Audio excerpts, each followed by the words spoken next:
Okay, so hi, welcome to my talk in which I'm going to expose my darkest secret related to a project that went very, very wrong. I'm Matan from Velo, software developer. Obviously, Velo is in here. A software developer for more over than a decade, and I would like to share the story of a project which is definitely my epic failure for over the last decade. I would like to share the lessons learned from it so we can all avoid such case in the future.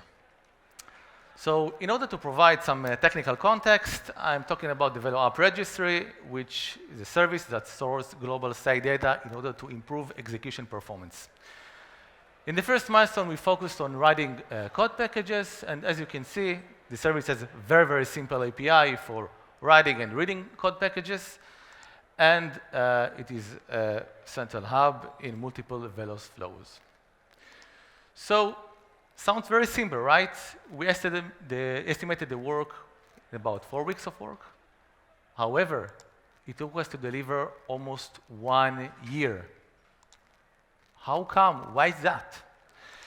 So first, regarding the project operations, the project scope and the stakeholders were not well defined. We didn't know what are we exactly going to do and for whom. In addition, the initial design was not written by the project owner, so it made us to take lots of wrong technical decisions.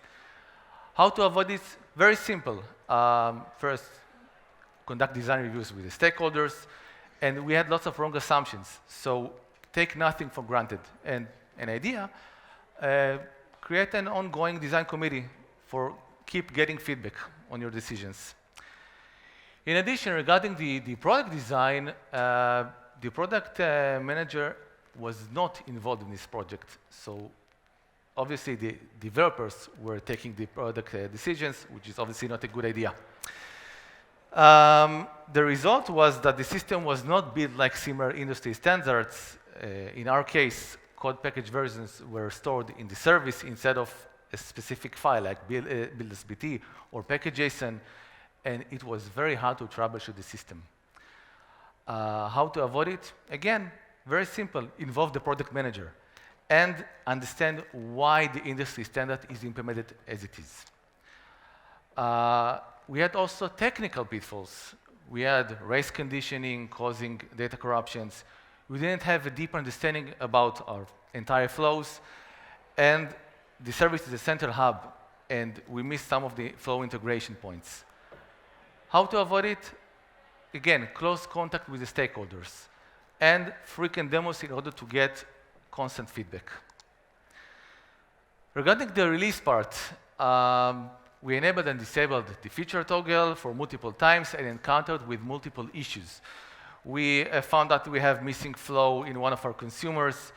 We found that we wrote bad data, and we had also race conditions caused by background migration process. And the main outcome of all this is that a bad reputation to the team.